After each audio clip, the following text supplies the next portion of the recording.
사순절 첫 번째 주일이고 또 3월 첫 번째 주일을 맞아서 하나님께서 저와 여러분들에게 주신 말씀은 마태복음 3장 13절에서 17절의 말씀입니다. 이 말씀을 통해서 사순절을 맞아서 예수님의 그 일대에 대한 말씀을,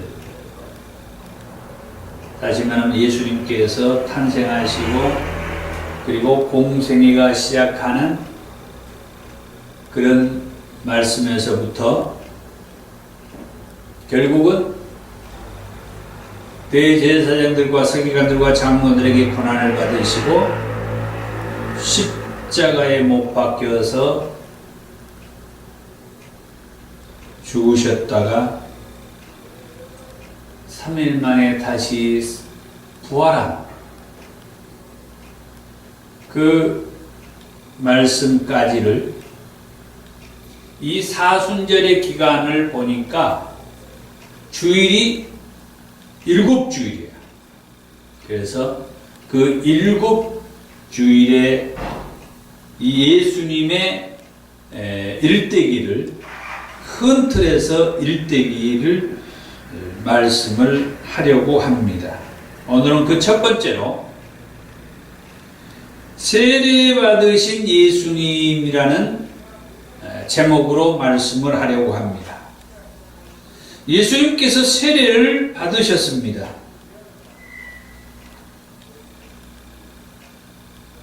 예수님께서 세례를 받으셨는데 먼저 그 세례 받기 전에 예수님의 그 일대기에 대한 말씀을 보면 어떻든 마태복음 1장에서부터 볼 때에 예수님께서 탄생하신 그런 말씀을 해 주셨죠.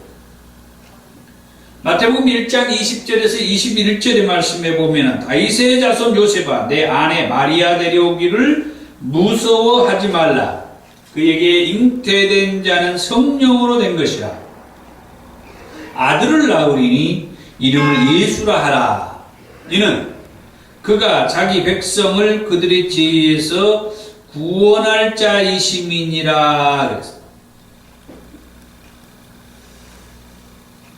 예수님께서 탄생하신 그 본문의 말씀이죠.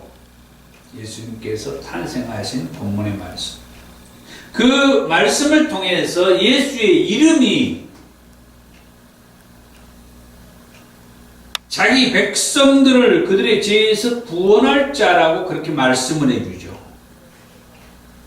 예수는 자기 백성들의 죄에서 구원할 자이시다 라고 말씀을 해요.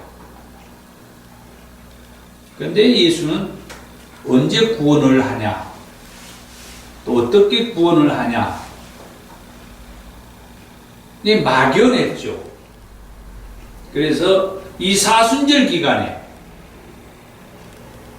그 예수가 자기 백성들을 죄에서 구원한 그 구원의 말씀을 이제 우리가 한번 들어보는 거예요. 그게 이제 예수님의 일대기죠. 그 이후에 예수님에 대한 말씀은 잠시 몇 차례 등장을 하다가 오늘 이 마태복음 3장에 이 세례 요한에게 세례를 받으시는 그런 말씀을 볼 수가 있어요. 그러면 이 세례라고 하는 그 말은 또 무슨 말인가? 좀 어려운 말입니다만 그리스어로 밥티스마라고 하는데 물속에 잠긴다는 그런 뜻이 있어요.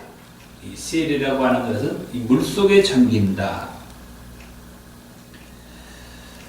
예수님께서 세례 요한에게 세례를 받으셨다 그랬는데, 그러면은 세례 요한은 어떻게 세례를 베풀었느냐 할 때에 요단강가에서 물로 세례를 주는 이 물세례, 또는 다른 말로 하는 회개의 세례라 그렇게 말을 하고 있는데, 물 속에 잠갔다가 꺼내는, 일어나게 하는, 지금으로 말하면은 침수례라고 그렇게 말해요. 침례.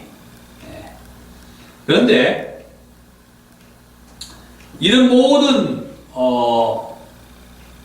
일련의 그 의식을 우리는 세례라고 그렇게 말을 하고 그렇게 사용을 하죠. 이 침수례라고 하는 그런 말을 사용하고 쓰기도 합니다만은, 그게 특별히 뭐 이단성이 있거나 문제되는 것은 아니에요. 왜? 예수님, 세례 요한이 세례를 베풀 때 예수님도 침수례를 했기 때문에. 그러나 요즘은 저번에도 말씀을 드렸지만은 여러 가지 그 상황 또는 여건 이런 것들을 감안해서 약식으로 그냥 세례를 주는 것으로 또 많은 교회와 교단이 그렇게 하고 있습니다.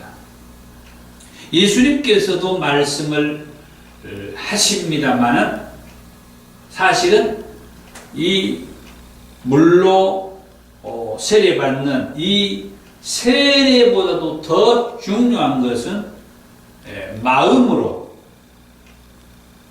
다시 말하면은 그 믿음으로 세례를 받는, 그것을 또는 다른 말로 성령 세례라 그렇게 말도 합니다만은 이게 더 중요하죠. 물로 세례를 받았을 때는 어떻게 보면은 잠깐 동안 은혜가 있고 기쁨이 있고 변화가 있고 하지만은 정말 마음으로부터 이 세례를 받는, 다시 말하면 이 성령 세례, 이 영의 세례는 정말 사람이 변화가 돼요. 뒤집어져요. 어떻게 보면은 저도 그렇게 얘기할 수가 있어요. 저뿐만 아닙니다만은 정말 이 영의 세계, 이 성령의 세례를 통하여서 주의 길을 가리라, 그렇게 이제 마음을 먹고 결단을 하고 이렇게 힘든 이 목회의 길을 가고 있다라고 그렇게 말씀드릴 수가 있어요. 그래서 중요한 것은 세례인데, 그보다도 더 중요한 것은 이 영의 세례, 성령 세례다. 그게 이제 제가 종종 생각나는 대로 말씀을 하겠습니다만은, 단적인 예로 예수님의 제자들을 얘기할 수가 있죠. 예수님의 제자들도 성경에는 세례를 받았는지 안 받았는지 정확하게 기록은 없지만은 세례를 받았다라고 볼 수가 있죠. 세례도 안 받고 예수님을 따르고 예수님의 제자가 되었다라고 볼 수가 없기 때문이에요. 예, 예수님께서도 세례를 받으셨는데, 예수를 쫓고 따르는 그의 제자들이 세례를 안 받고 예수를 쫓고 따랐다라고 그렇게 말할 수가 없다는 말이에요. 그런데 예수를 쫓고 따랐던 그 제자들이 어때요? 예수님이 십자가에 이렇게 못 박히는 그런 일련의 상황에서 예수를 다 떠나고 도망가고 모른다 하고 이런 일들이 벌어졌잖아요. 그러나 예수님의 말씀대로 사도행전 1장에서 이제 마지막 때 예수님께서 부활하신 이후에 승천하기에 앞서서 그 수많은 무리들 앞에 너희는 이 예루살렘을 떠나지 말고 약속하신 것을 기다려라. 몇 날이 못 돼요. 성령으로 이제 세례받는 그런 일들이 이제 일어나게 되는데 어떻든 그 말씀 붙잡고 기도했던 그 사도들이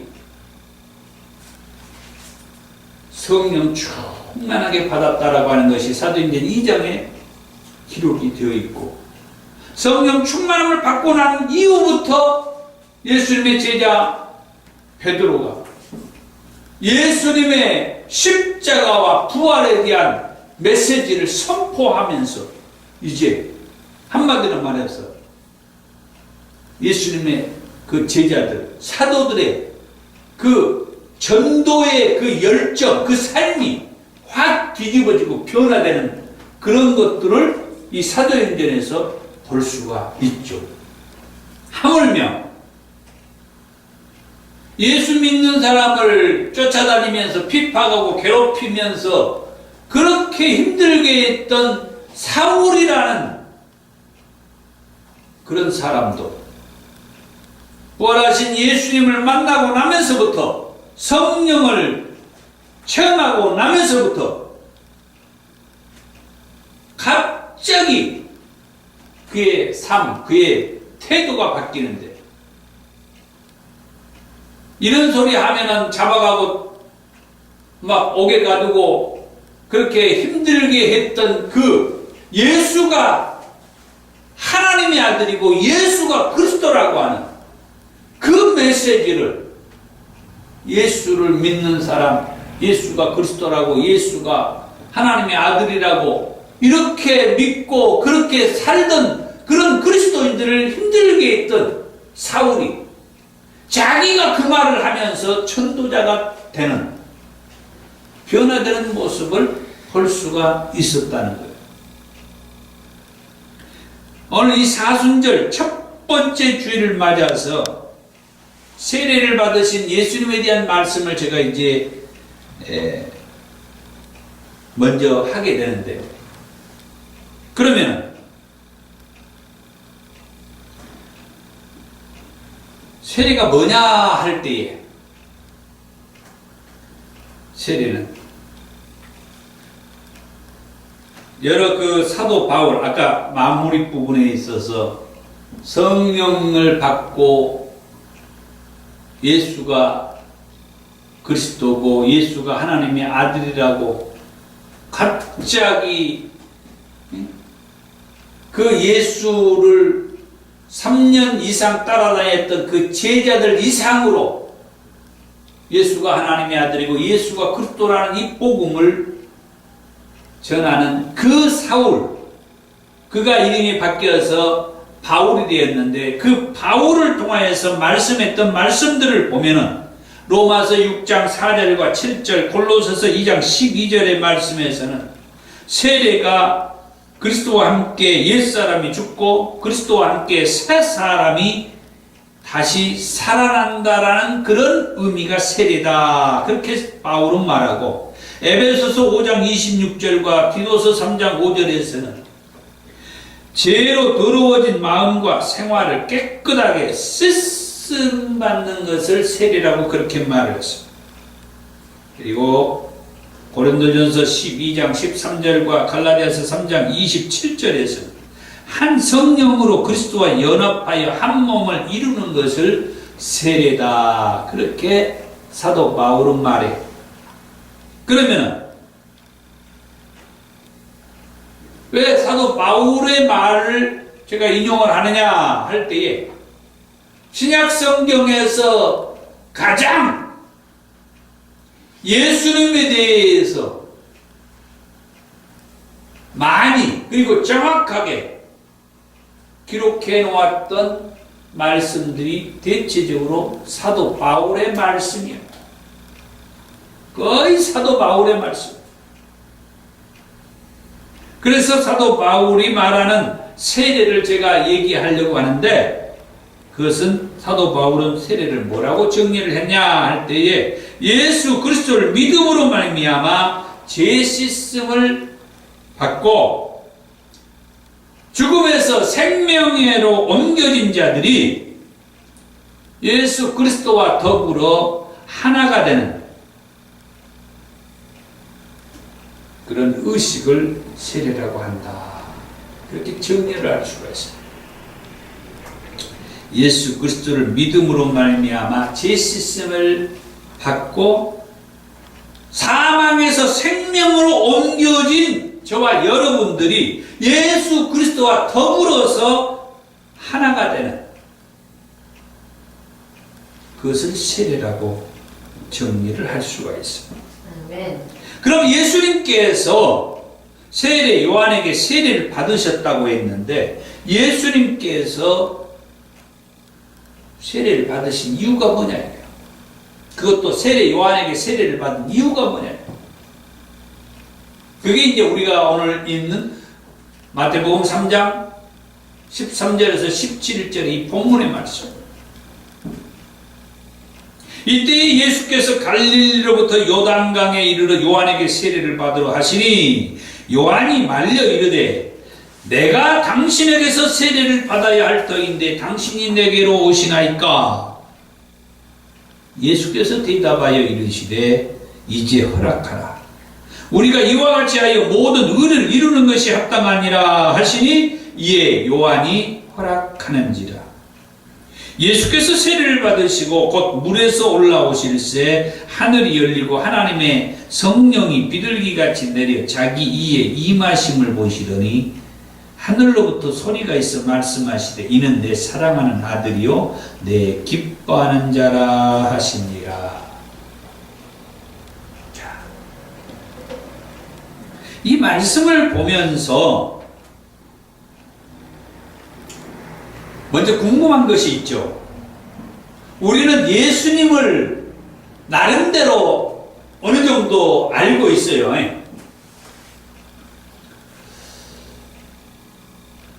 자, 한번 정리를 한번 해보죠. 나름대로 우리들이 예수님에 대해서 알고 있는데 상식적으로 우리가 알고 있는 상태에서 예수님께서 세례 요한에게 세례를 받는다? 어떻게 그럴 수 있지? 이런 생각을 하는 사람들이 정상적이에요. 왜? 예수님은 자기 백성들의 죄에서 구원할 자라고 마태복음 1장 21절에서 분명하게 말씀했단 말이에요. 그 예수의 이름이 가지고 있는 그 의미가 자기 백성들을 죄에서 구원할 자라고 했단 말이에요. 예수님은 저와 여러분들을 구원할 자라는 말이에요. 자기 백성들을 구원할 자. 그런데 우리를 구원하신 예수님이 세례를 받으신다. 세례 요한이 세례를 베풀 때 서두에서도 그런 말씀을 했습니다만 그 세례는 회개에 임하는 세례라고 그랬습니다. 세례 요한에게 가가지고 세례를 받을 때 그 앞에서 내가 죄인입니다 라고 회개하는 그런 심정으로 나아가서 회개하는 마음을 가지고 요한에게 세례를 받는 거예요. 그러면서 회개를 하는 거예요. 그러면서 그 요한이 요단강에서 물속에 집어넣었다가 꺼낼 때 자기는 이제 지난날의 그 죄, 죽어 마땅하는 그 죄로 말미암아 이제 죽어야 된다고 하는 마음이 이 물속으로 들어가는 것이고, 그리고 그곳에서 다시 나오게 되는 것은 이제 회개하여 새로운 사람, 새로운 그런 뭐랄까요, 생각을 이제 갖게 되었다라고 하는 하나의 의식이었단 말이에요. 그런데 예수님께서 지난날에 자기의 죄를 회개하고 내가 죽어 마땅하는 죄인으로서 세례를 받는다? 그렇다고 하면은 예수님이 모든 자기 백성들을 모든 죄에서 구원을 한다고 했는데, 자기도 세례 요한에게 가가지고 내가는 죽어 마땅하는 죄인이요 라고 세례를 받겠다? 그래서 세례를, 그 유대인들과 이스라엘 백성들에게 세례를 베풀었던 세례 요한이 자기에게 세례 받으러 오는 예수님에게 이런 말을 합니다. 14절에 내가 당신에게서 세례를 받아야 할 터인데 당신이 내게로 오시나이까. 아주 유명한 말이에요. 아니, 다른 사람이 세례 요한에게 세례 받으러 올 때는 이런 얘기를 안 했어요. 오히려 어떤 때는 세례 요한이 그 수많은 사람들에게 독한 말도 하죠. 이 독사의 자식들아 하면서 막 회개하여 제3의 이르는 이 세례를 받으라고. 그리고 자기에게 세례를 받으러 올 때 진짜 분명하게 진실된 마음으로 내가 죽어 마땅한 죄인입니다, 나를 용서해 주세요, 그런 마음으로 세례를 받으라고 강조를 해요. 그런데 예수님께서 자기 앞에 왔을 때에 세례 요한은 뭐라고? 아까 14절에 말씀했습니다. 그 어느 누구에게도 해보지 않았던 그런 말을 해요. 내가 당신에게서 세례를 받아야 할 터인데 당신이 내게로 오시나이까. 예수님이 세례 요한에게 세례를 받았다고 하니까 어떻게 그런 일이 있을 수가 있나? 자기 백성들을 모든 죄에서 구원할 자라고 하셨던 분이 자기 죄의 문제도 해결받지 못한 그런 죄인이었나? 우리가 그렇게 생각할 수도 있으나 오늘 본문의 말씀 14절에 세례 요한은 분명하게 말합니다. 예수님이 죄 없는 그런 구원자이신데 어떻게 죄인처럼 나한테 와서 세례를 받으시려고 하시냐고.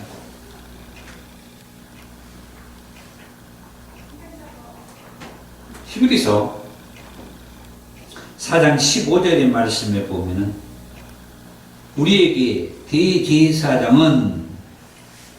우리에게 있는 대제사장은, 여기에서 말하는 우리에게 있는 대제사장은 예수님을 가리키는 말씀입니다.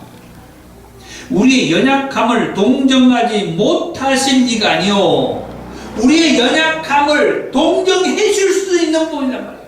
우리의 연약함을 다 알고 도와주시고 옆에서 지켜주시고 옆에서 긍휼히 여겨주시고 마음 아파하실 그런 분이다 이거예요. 예수님은 우리의 연약함을 다 알고 도와주시고 배려해 주시고 생각해 주시고 지켜주실 그런 분이다 이거예요. 그리고 모든 일에 우리와 똑같이 시험을 받으신 이로되 죄는 없으시니라. 예수님에 대해서 우리하고 똑같이 시험을 다 받으시는데, 그리고 우리의 연약함을, 모든 연약함을 다 긍휼히 여겨주시고 다 같이 마음 아파하시고 도와주시고 하시는 그런 분이시지만 죄는 없다라고 이 히브리서 기자는 말이에요. 신학자들 간에 이 히브리서 저자가 누구냐의 의견이 달라요. 그래서 대체적으로 사도 바울이 기록했다라고 얘기를 하죠. 그러나 바울이 기록하지 않았을 것이라고 말하는 사람들도 있어요. 일반적으로 사도 바울이 기록했다고 그래요.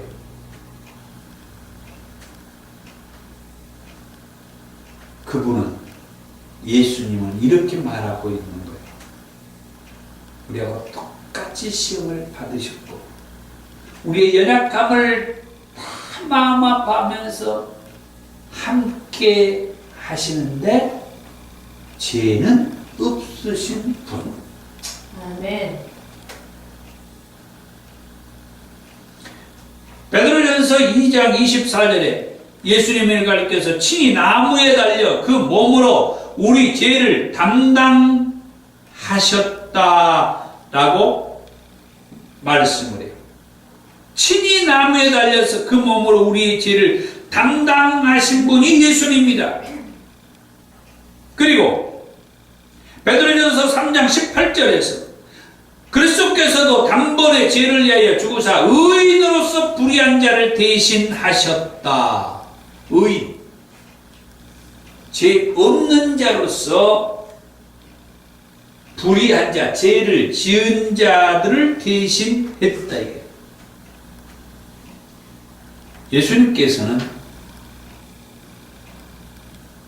죄 없으신 그런 분으로서 죄인된 저와 여러분들의 죄값을 담당하기 위하여서 친히 죄인의 자리, 그래서 세례 요한에게 세례를 받으러 오셨다. 예수님이 세례를 받으신 이유는 자기는 사실 죄가 없지만, 죄가 없으시지만 죄인의 입장으로서 저와 여러분들을 구원하기 위해서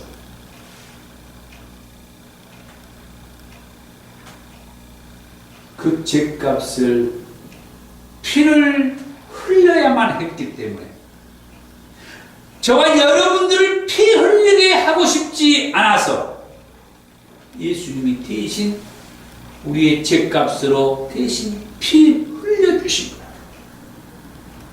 그래서 비록 죄는 없으시지만은 죄인의 자리에 오셔서 죄인된 우리의 입장에서 세례를 받으셨다라고 합니다. 누가 이런 깊은 뜻을 알 것입니까? 오늘 저와 여러분들이 이런 깊은 뜻을 알고 있는 거예요. 그래서 예수님을 믿고 있는 것이고요. 오늘날 예수를 믿는 모든 사람들이 바로 이 깊은 뜻을 자기가 마음으로부터 받아들이고 믿음으로 인하여서 예수를 믿게 되는 것이고, 마지막 세 번째로, 그렇다면 세례를 받은 자로서 우리의 마음가짐이 있다면 어떤 것이 있느냐. 이건 이제 여러분 각자가 이제 말씀하셔야 돼요. 사실은 예수의 이름으로 우리가 세례를 받을 때 하나님과 예수님과 성령의 이름으로 세례를 받으시잖아요. 그런데 이 예수의 이름으로 세례를 받는 그런 입장에서 우리가 다 세례를 받았잖아요.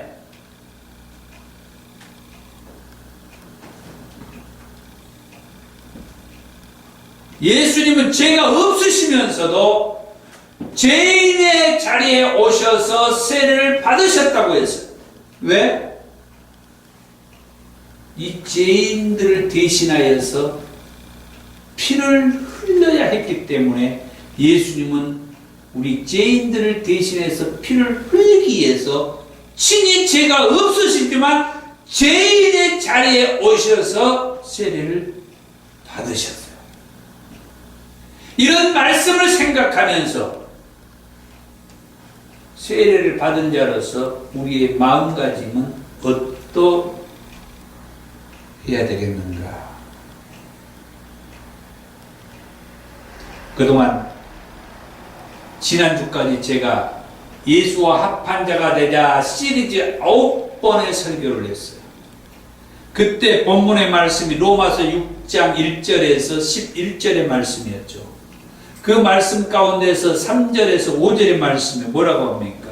무릇 그리스도 예수와 합하여 세례를 받은 우리는, 예수와 합하여 세례를 받은 우리는 그의 죽으심과 합하여 세례를 받은 줄을 알지 못하느냐?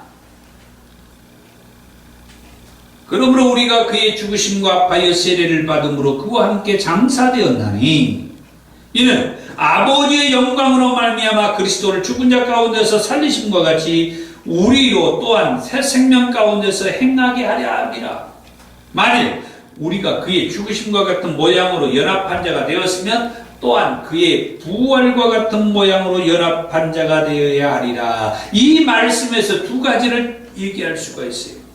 하나는 예수가 십자가에 달려 피 흘려 죽으실 때 나도 죽고, 예수가 무덤에 장사 지낼 때 나도 무덤 속에 묻히게 되었으며, 예수가 3일 만에 다시 살리심을 받았을 때에 나도 살리심을 받았다. 다시 말해서 예수는 죽은 자 가운데서 다시 살아나셨으니 우리 또한 새 생명 가운데서 행하도록 했다. 그래서 이제 우리가 새 생명을 갖게 되었다라고 하는 사실. 그리고 또 하나는 그 예수가 부활하심과 같은 모양으로 우리도 뭐냐? 연합한 자가 되었다. 예수와 합한 자가 되었다. 그게 이제 제가 본의 아니게 오늘은 예수와 합한 자가 되자 시리즈 10번째 말씀까지 하게 되는데, 우리가 예수와 합한 자가 됐다. 정말 이 진실한 이 말씀을 우리가 다시 한번 되새기게 해주는데, 예수와 합한 자가 됐다. 예수와 합한 자가 됐다. 예수와 합한 자. 그래서 우리가 예수와 합한 자가 되었다는 것은 별도로 생각할 수가 없는 거예요. 예수를 믿고 산다고 하는 사람들은 늘 이 예수와 합한 자가 된다라고 하는 이 마음에 이 의식을 가지고 살아야 돼. 그리고 늘 새 생명을 가지고 사는, 새로운 신분을 가지고 사는, 새로운 그런 의식을 가지고 사는 것을 잊을 수가 없어요. 예를 들어서 이스라엘 백성들이 애굽에서 종상말 하고 있을 때에 하나님은 모세를 보내가지고 그 백성들을 출애굽을 하게 하죠. 그 상황에서 그들이 가장 먼저 큰 위기에 부딪혀요. 그게 뭐냐? 홍해라고 하는 곳을 건너야 할 상황이 와요. 그런데 그 홍해라고 하는 곳을 하나님께서 무사히 건널 수 있도록 해주셨죠. 그 말씀을 사도 바울은 고린도전서 10장 2절에서 이렇게 표현을 했어요. 우리 조상들이 다 구름 아래 있고 바닷 가운데로 지나며 모세에게 속하여 다 구름과 바다에서 세례를 받고. 놀라운 말씀이죠. 어떻게 이렇게 표현을 했을까요? 예수님이 오시기 전에 또는 세례 요한을 통하여서 세례받기 전에 그 많은 구약의 사람들의 세례의 부분에 대해서 우리가 어떻게 이해를 해야 되나 하는데, 사도 바울은 이렇게 우리를 이해시켜줘요. 홍해를 건넌 이스라엘 백성들이 하나님께서 그 홍해를 건너는 과정을 하나님께서 그 백성들에게 세례를 주는 것이었다라고 사도 바울이 그렇게 표현을 한 거예요. 다시 말씀드려서 오늘날 저와 여러분들은 이 예수님이 세례를 받음으로 인하여서 우리들이 죄에서 사함받고 구원을 받았다라고 했는데, 그러면 예수님께서 죄 없는 자로서 세례를 받으셨다라고 하는 이 말씀 앞에 우리도 성부와 성자와 성령의 이름으로 세례를 받는데, 예수의 이름으로 세례를 받는 자로서 마음가짐이 어떠해야 되겠느냐 할 때에 한마디로 말해서 지금까지 우리가 살아왔던 그 삶의 형태와 또는 방식에서 바뀌어야 되지 않겠느냐, 그렇게 말씀을 해보는 거예요. 죄 없으신 예수님께서 내 죄 문제를 해결해 주기 위해서 친히 제2의 자리인 세례받는 자리에 오셔서 세례를 받으시고 십자가에서 죽어주셨다. 그래서 오늘날 저와 여러분들에게 마태복음 28장 그 18절, 19절, 20절에 그렇게 말씀하잖아요. 모든 사람들에게 가가지고 아버지와 아들과 성령의 이름으로 세례를 주고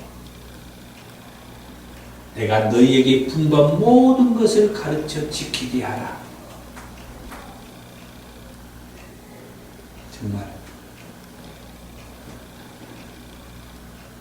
우리들이 수많은 사람들에게, 아직도 예수를 믿지 않는 저 수많은 사람들에게 가서 해야 할 일, 죄도 없으셨던 예수님께서 친히 죄인의 자리에 오셔서 세례를 받으시고 친히 죄인의 입장에서 십자가에 달리셔서 그 예수님과 합한 자로 살게 해주신 그 은혜를 생각하면서 오늘날 저와 여러분들 아직도 이 예수를 알지 않고 믿지 않고 거부하면서 살고 있는 저 수많은 영혼들에게 이 예수 복음을 전하면서 전도자로 사는 그런 삶을 살기를 원합니다. 더 이상 저 원수 마귀 사단에게 속지 말고 하나님의 자녀로서 당당히 살 수 있도록 그렇게 우리의 삶을 가지고 가기를 원합니다. 기도하겠습니다.